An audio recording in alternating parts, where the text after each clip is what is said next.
Hey, hello, hi, dear friends. Welcome to Roshan's English World. Dear friends, మనము ఇవాల్టి క్లాస్లో sentence గురించి తెలుసుకోబోతున్నాం. సెంటెన్స్ అంటే ఏంటండి? Yes, you are right. Sentence అంటే వాక్యం. వాక్యం అంటే కొన్ని పదాల యొక్క కలయికను మనము వాక్యం అంటాం. మరి ఈ పదాల కలయిక ఎలా ఉండాలి? ఒక అర్థవంతమైనటువంటి విషయాన్ని గురించి చెప్పే విధంగా ఉంటే దానిని మనము వాక్యమని అంటాం. మరి ఈ సెంటెన్స్ అనేది మన నిజ జీవితంలో చాలా అవసరం కదండి. మనకు తెలుగులో నానుడి ఉంది, నోరు మంచిదవుతే ఊరు మంచిదవుతుంది అని. అంటే ఏంటి? మనం మాట్లాడే భాషను బట్టి, మనం మాట్లాడేటటువంటి భాషను బట్టి, ఎదుటివారిని మనం ఉచ్చరిస్తున్నటువంటి మాటలను బట్టి మనం కొంతమందిని ఆకట్టుకోవచ్చు. మన మాటలు వారికి శ్రావ్యంగా వినిపించవచ్చు. చూడండి, కొంతమంది ఎంతసేపు ప్రసంగిస్తున్నా మనకి ఇంకా వినాలనిపిస్తుంది. అదే కొద్దిమంది మాట్లాడుతూ ఉంటే మనకేమనిపిస్తుంది? ఆ మాటలు ఎప్పుడైపోతాయని ఎదురు చూస్తున్నాం. అంటే ఏంటి? ఒక సంభాషణ అనేది మనకు వినసొంపుగా ఉండాలి, అర్థవంతంగా ఉండాలి. అంటే ఆ మాటల్లో వాడేటటువంటి పదజాలం ఎంత పర్ఫెక్ట్గా ఉంటుందో ఆ వాక్యం అంత పటిష్టంగా నిర్మాణం అవుతుంది. మరి ఆ సెంటెన్స్ గురించి ఇవాళ మనము ఈ వీడియోలో తెలుసుకోబోతున్నాం. మరి లేట్ చేయకుండా వీడియోలోకి వెళ్ళిపోదామా? ముందుగా డెఫినేషన్ చూడండి. What is a sentence? Sentence అంటే ఏంటి? సెంటెన్స్ అంటే ఇప్పుడే చెప్పుకున్నాం కదా, వాక్యము. A sentence is a group of words that expresses a complete thought and contains a subject and a verb. ఏమంటున్నాడు? వాక్యం అనేది కొన్ని పదాల యొక్క సమాహారము. ఇది దేన్ని వెలిబుచ్చుతుంది? దేన్ని వ్యక్తీకరిస్తుంది? ఎక్స్ప్రెసెస్ దేన్ని వ్యక్తీకరిస్తుంది అంటే ఒక సంపూర్ణమైనటువంటి భావనను, అర్థాన్ని వివరిస్తుంది. మరి దీనిలో ఏముంటుంది అంటే సబ్జెక్ట్ ఉంటుంది, వర్బ్ ఉంటుంది, ఆబ్జెక్ట్ కూడా ఉంటుంది. కొన్ని సందర్భాల్లో మనకు సబ్జెక్ట్ అండ్ వర్బ్ కూడా ఉంటాయి. మరి చూడండి, ఎగ్జాంపుల్ చూడండి. ఇక్కడ ఒక ఎగ్జాంపుల్ మనం తీసుకుంటే, హీ రోట్ ఏ స్టోరీ అనే ఎగ్జాంపుల్ తీసుకుందాం. ఇక్కడ హీ రోట్ ఏ స్టోరీలో చూడండి ఏముంది? హీ అనేది కర్త, సబ్జెక్ట్, మరి రోట్ అనేది వర్బ్, స్టోరీ అనేది ఆబ్జెక్ట్. అతడు కథ రాశాడు, అతడు కథ రాశాడు. ఈ వాక్యం విన్న తర్వాత మనకి ఏమవుతుంది? ఓహో, అతడు ఏం చేశాడు? కథ రాశాడు. ఎవరు రాశారు? అతడు రాశాడు. ఏం చేశాడు? రాశాడు. దేన్ని రాశాడు? కథ రాశాడు. ఇది వాక్యము అంటే. మరి ఈ వాక్యాలు మనకి తిరిగి 3 రకాలుగా ఉన్నాయండి. అవేంటో చూద్దామా? Here, types of sentences. There are almost 3 types of sentences. The first one is simple sentence, and second one is compound sentence, and the third one is complex sentence. మనకు 3 రకాలైనటువంటి వాక్యాలు ఉన్నాయి. సింపుల్ సెంటెన్స్, సరళ వాక్యము, సంశిష్ట వాక్యము, సంయుక్త వాక్యం అని మనం తెలుగులో అంటాం కదా, ఆ వాక్యాలు మనకి ఇక్కడ ఉన్నాయి. మరి ఒక్కొక్క వాక్యం గురించి తెలుసుకుంటూ వెళ్దామా? చూడండి, ముందుగా సింపుల్ సెంటెన్స్. పేరులోనే ఉంది కదండి, సింపుల్. Simple means what? సరళ వాక్యము. సరళ వాక్యము అంటే దేన్ని అంటాం మనము? A simple sentence is a sentence which has a single verb. సింపుల్గా గుర్తుపెట్టుకోవచ్చు. ఏంటి సరళ వాక్యం అంటే ఏంది? దీనిలో కేవలము ఒకే ఒక క్రియ ఉంటుంది. నేను అన్నం తిన్నాను. సింపుల్, ఒకే మాటలో అయిపోయింది కదా. I am talking with you, నేను మీతో మాట్లాడుతున్నాను. షీ ఈజ్ వాచింగ్ టీవీ, ఆమె టీవీ చూస్తున్నది. హీ ఈజ్ హర్ బ్రదర్, అతడు ఆమె యొక్క సోదరుడు. చూడండి, ఇక్కడ ఏం ఎగ్జాంపుల్స్ ఇచ్చారు? హీ ఈజ్ ప్లేయింగ్, అతడు ఆడుతున్నాడు.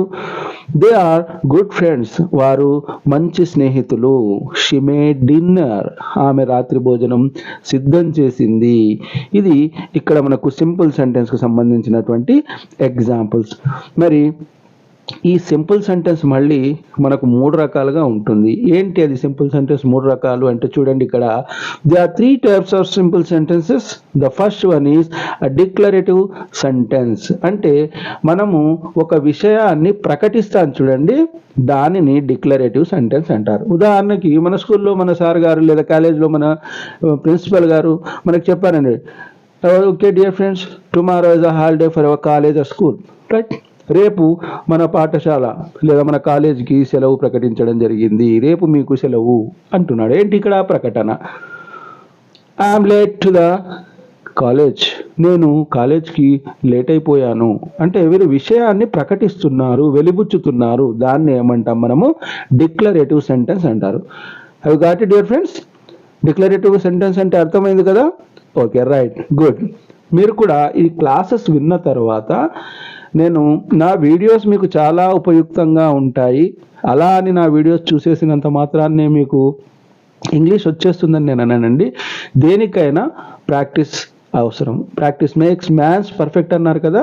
మనము వాటిని తిరిగి ఈ వీడియోస్ని మీరు విని అర్థం చేసుకుని దీనిలో ఉన్నటువంటి ఎగ్జాంపుల్స్ని బేస్ చేసుకుని మీరు కొంత ప్రాక్టీస్ చేస్తే definitely you will be get very very good marks in your examinations and you will be get a confidence while you are communicating with others, right?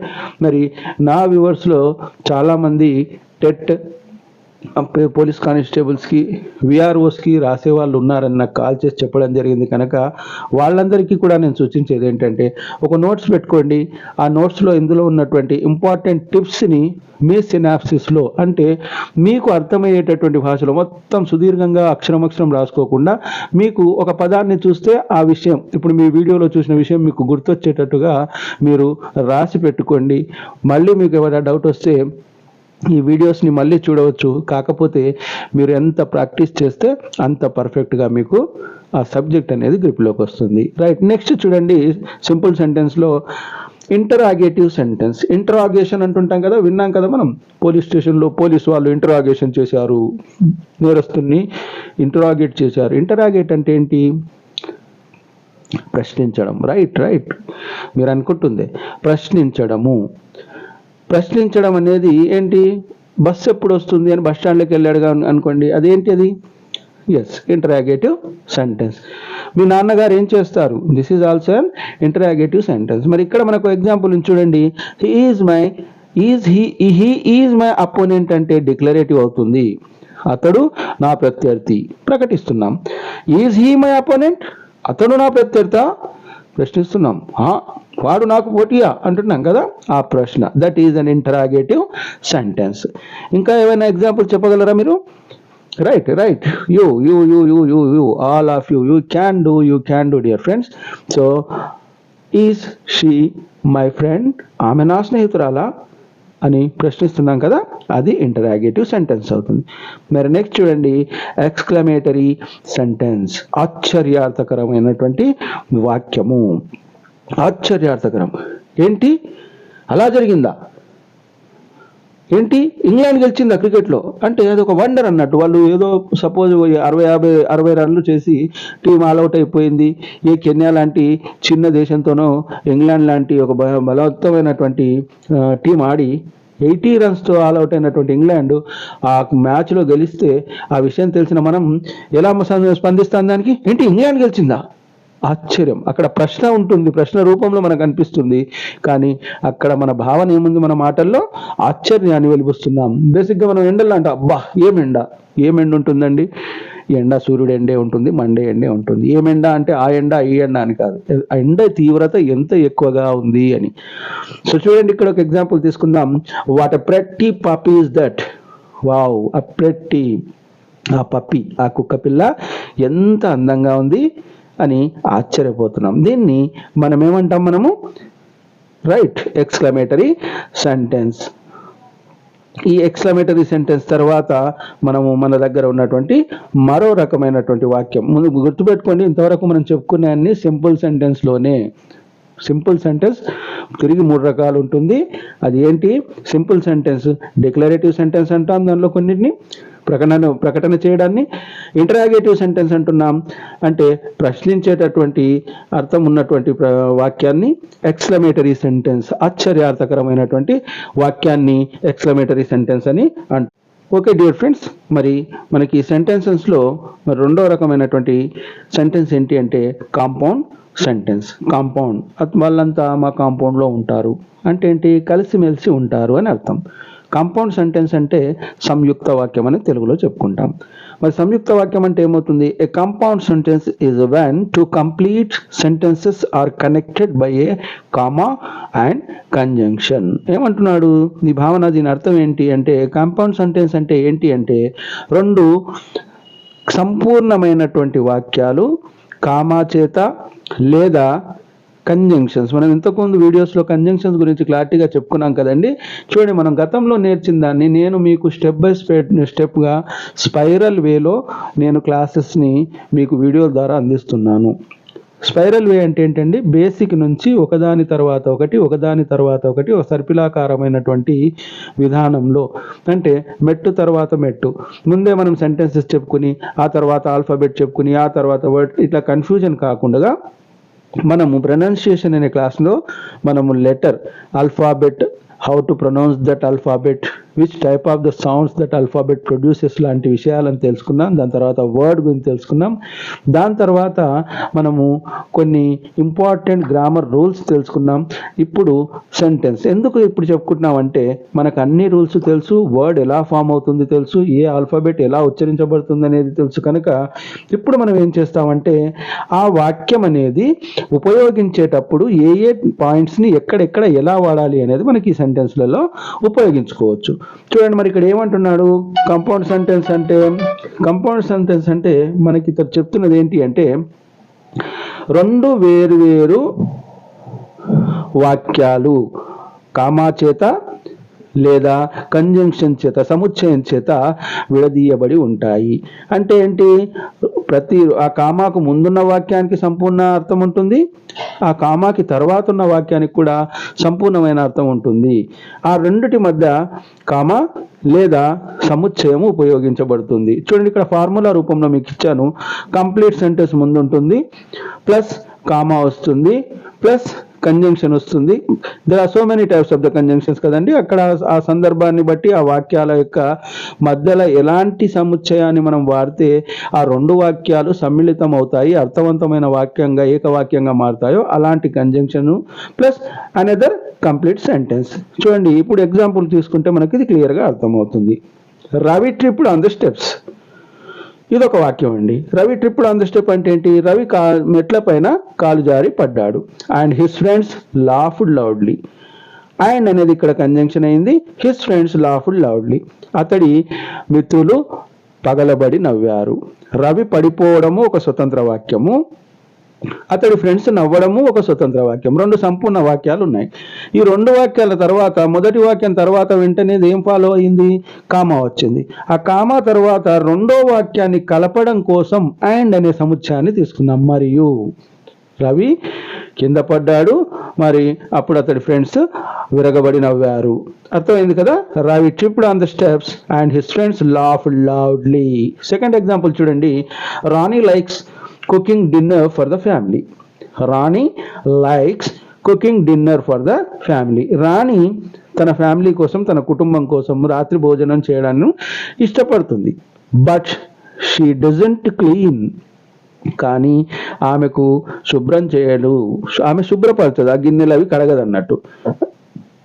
అంటే రెండు వాక్యాలు ఉన్నాయి. ఒకటేమో ఆమెకి తన ఫ్యామిలీకి వంట చేసి పెట్టడం ఇష్టము, ఆమెకు వాళ్ళు పాడినటువంటి పాత్రల్ని కడగడం ఇష్టం ఉండదు. రెండు వేరు వాక్యాలు. ఈ రెండింటిని బట్, కానీ అనేది ఇక్కడ వచ్చింది. రైట్ అండి. నెక్స్ట్ ఎగ్జాంపుల్ చూడండి. We could go to lunch or we could see a movie. We could go to lunch, మనము భోజనానికి వెళ్ళాలి, ఇది ఒక వాక్యం. రెండో వాక్యం ఏమంటున్నారు? మనం సినిమాకి వెళ్ళాలి. మనం సినిమాకి వెళ్ళాలి అనేది ఒక sentence. We could go to lunch అనేది మరో సెంటెన్స్. ఈ రెండు సెంటెన్స్ని ఇక్కడ ఏ అర్థంతో జోడిస్తున్నాడు? మనం వెళ్తే లంచ్కి వెళ్దాం, లేదంటే సినిమాకి వెళ్దాం. అంటే ఈ రెండు వాక్యాన్ని కలిపి ఒకటే ఏకవాక్య రూపంలో మాట్లాడారు కదా, అది కంపౌండ్ సెంటెన్స్. నెక్స్ట్ ఎగ్జాంపుల్ చూడండి ఫ్రెండ్స్. ఇక్కడ I cannot Singh so I danced in the show instead. I cannot Singh, నేను పాడలేను. ఓకే, సింపుల్గా చెప్పేశాడు. ఇది సింపుల్ సెంటెన్స్ ఇంతవరకు. I danced in the show instead. Instead అనేది ఇక్కడ వచ్చింది చూడండి. నేను ఆ పాట పాడడానికి బదులుగా ఆ షోలో నాట్యం చేశాను. అర్థమైంది కదా, ఇది ఇక్కడ ఉన్నటువంటిది. మరి కంపౌండ్ సెంటెన్స్కి డియర్ ఫ్రెండ్స్ నేను ఈ వీడియోలో కొంత వర్క్ మీకు కూడా ఇచ్చానండి. ఎందుకంటే passiveness always makes us lazy, passiveness never gives us the success. ఈ విషయం గుర్తుపెట్టుకోండి. ఎందుకంటే యాక్టివ్గా ఉన్న వాళ్ళే జో కరేగా ఓ జీతేగా, ఎవరైతే చేస్తారో వాళ్ళకే ఫలితం వస్తుంది. మనం జస్ట్ వినడము చూడడము అనేది ఏంటిది ప్యాసివ్ వర్క్ అండి. మాట్లాడము చెప్పడం అనేది యాక్టివ్ అవుతుంది. కానీ మనం యాక్టివ్ కావాలంటే some passiveness is important, not complete. Class రూమ్లో సార్ అన్నారు కదా, మరి చెప్పడము అనేది వినడమేమో ప్యాసివ్ అవుతుంది, చెప్పడం అనేది యాక్టివ్ అవుతుంది. కనుక నేను చెప్పాలి నేను వినను అని మీరు తరగతి గదిలో అనుకున్నారనుకోండి, అప్పుడు ఇబ్బంది అవుతుంది. అంటే మనం చెప్పాలంటే ఏం చెప్పాలో కూడా నేర్చుకోవాలి కదా. ఆ నేర్చుకోవడం దగ్గర వినాలి, మనం చెప్పే చోట చెప్పాలి. మరి మీకు ఇక్కడ నేను ఏం ఇచ్చానంటే సమ్ ప్రాక్టీస్ వర్క్ ఇచ్చాను ఫ్రెండ్స్. ఒక చిన్న మార్జిన్ ఇలాంటివి వాడండి అని ఏమంటాను. Practice writing the following sentences a compound sentence using the conjunction and. And అనేటటువంటి కంజంక్షన్ వచ్చేటటువంటి సుమారు ఒక 10 వాక్యాలని మీరు రాసి చెక్ చేసుకోండి ఫ్రెండ్స్. ఆ వాక్యాలు సరిగ్గా ఉన్నాయా? If you want you can send me in your comments also. మీకు అక్కడ రాస్తున్నప్పుడు ఎలాంటి అనుభవం ఎదురైంది, అలా రాస్తే మీకు ఏమనిపించింది, ఎలాంటి అనుభూతి కలుగుతుంది ఫ్రెండ్స్? మనకు కాన్ఫిడెన్స్ వస్తుంది కదా, మనకు మన పైన ఒక నమ్మకం వస్తుంది కదా. చూడండి, అమ్మ మన కోసం రోజు వంట చేస్తుందండి. ఆ భోజనం తిన్నప్పుడు లేని సంతృప్తి అమ్మ ఎటో వెళ్ళినప్పుడు మనం చేతులు కాల్చుకుని కాళ్ళు కాల్చుకుని ఏదో ఒకటి విచిత్రమైన ఫుడ్ ఐటమ్ మనం వండేసుకుని మనం ఏదో వండాలనుకుంటాం, అది ఏదో తయారవుతుంది. కానీ అది మనం తిని మన ఆకలి తీరినప్పుడు ఆ సంతృప్తి మనం రోజు తినే మృష్టాన్నం అంటే అమృతప్రాయమైనటువంటి అమ్మ భోజనం కంటే బాగా అనిపిస్తుంది కదా. ఎందుకంటే అది మీరు కష్టపడ్డారు కనుక ఇలాంటివి అంటే అండ్ అనే కంజంక్షన్ వచ్చేటటువంటి ఒక 10 లేదా 5 మీ ఇష్టం, అది ఎన్ని సెంటెన్సెస్ రాసి ఒకసారి చెక్ చేసుకోండి, క్రాస్ చెక్ చేసుకోండి. కామెంట్ రూపంలో మీ ఫీలింగ్స్ నాకు పంపండి. I to feel happy dear friends. ఎందుకంటే నేను పడుతున్న తపన మీకోసం, ఈ తెలుగు మీడియం బ్యాక్గ్రౌండ్స్లో నుంచి వచ్చినటువంటి స్టూడెంట్స్ ఇంగ్లీష్ పట్ల ఉన్నటువంటి ఫోబియాతో చాలామంది ఊళ్ళలోనే ఉండిపోతున్నారు. కొన్ని జాబ్స్కి వెళ్ళేప్పుడు నాకు ఇంగ్లీష్ రాదనేటటువంటి నెగిటివ్ ఫీలింగ్ వాళ్ళని వెనక్కి లాగేస్తుంది. చాలా రకాల స్కిల్స్ కష్టపడే తత్వం ఉన్నటువంటి మన గ్రామీణ జనాలు లేదా తెలుగు బ్యాక్గ్రౌండ్ ఉన్నటువంటి చాలామంది వాళ్ళు ఈ ఇంగ్లీష్ నుంచి వెనక్కి అయిపోతున్నారు. ఇది నేను నా జీవితంలో నేను చూసినటువంటి అనుభవాలు. మా ఫ్రెండ్స్ని చాలామందిని చూశాను నేను. అలాంటి వారు ముందుకు రావాలనే ఒక తపన నాకు ఈ వీడియోలు చేయడానికి ప్రేరణగా మారింది ఫ్రెండ్స్. నిజంగా చెప్పాలంటే నాకు టైం చాలా తక్కువ ఉంటుంది, కానీ మీకు జరగబోయేటటువంటి డెవలప్మెంట్ రేపు నా ఫ్రెండ్స్ నా వ్యూవర్స్ రేపు ముందుకు జీవితంలోకి వెళ్ళాలనే ఒక తపన నన్ను కష్టపడి అది రాత్రా పగలా అనేది తెలియకుండా నేను వీడియోస్ చేస్తున్నాను. Okay right. నెక్స్ట్ ఆ compound sentence using the conjunction but వచ్చేటటువంటి కొన్ని సెంటెన్సెస్ రాయండి. ఆ అని వచ్చేటటువంటి సెంటెన్స్ని కొన్ని రాయండి. రాస్తారు కదా, రైట్. డెఫినెట్లీ మీ కామెంట్ రూపంలో నాకు చూడాలి. నేను ఇంతవరకు నేను చేసిన ఏ వీడియోని తిరిగి నేను కామెంట్స్ అనేవి పెద్దగా పట్టించుకోను ఫ్రెండ్స్. ఎందుకంటే చేస్తూ వెళ్ళిపోవడం నా పని. మీరు కామెంట్ పెట్టారా లేదా అనేది కాదు, దాన్ని వాడుకున్న వాళ్ళు వాళ్ళు ప్రయోజనం పొందితే చాలనే ఫీలింగ్తోనే. కానీ ఈ వీడియోకి కంపల్సరీ నేను రివ్యూ చూసుకుంటాను. నా మిత్రులు ఎంతమంది నా వ్యూవర్స్ ఫాలో అవుతున్నారు వీడియోస్ అనేది నాకు అర్థమవుతుంది. మరి నెక్స్ట్ సెంటెన్స్ చూడండి, కాంప్లెక్స్ సెంటెన్స్. ముందు ఏం చెప్పుకున్నాం? సింపుల్ సెంటెన్స్ చెప్పుకున్నాం, తర్వాత కాంపౌండ్ సెంటెన్స్ చెప్పుకున్నాం, ఇప్పుడు కాంప్లెక్స్ సెంటెన్స్. సంక్లిష్ట వాక్యము. సంక్లిష్ట వాక్యము అంటే ఏంటండి? ఇక్కడ కూడా 2 వాక్యాలు ఉంటాయి, బాగా గుర్తుపెట్టుకోండి. కాంపౌండ్ సెంటెన్స్లో కూడా 2 వాక్యాలు ఉంటాయి, సంక్లిష్ట వాక్యంలో కూడా 2 వాక్యాలు ఉంటాయి. కానీ తేడా ఎక్కడ వస్తుంది అంటే కాంపౌండ్ సెంటెన్స్లో 2 వాక్యాలను విడదీసినప్పుడు 2 వాక్యాలకు సంపూర్ణ అర్థం ఉంటుంది.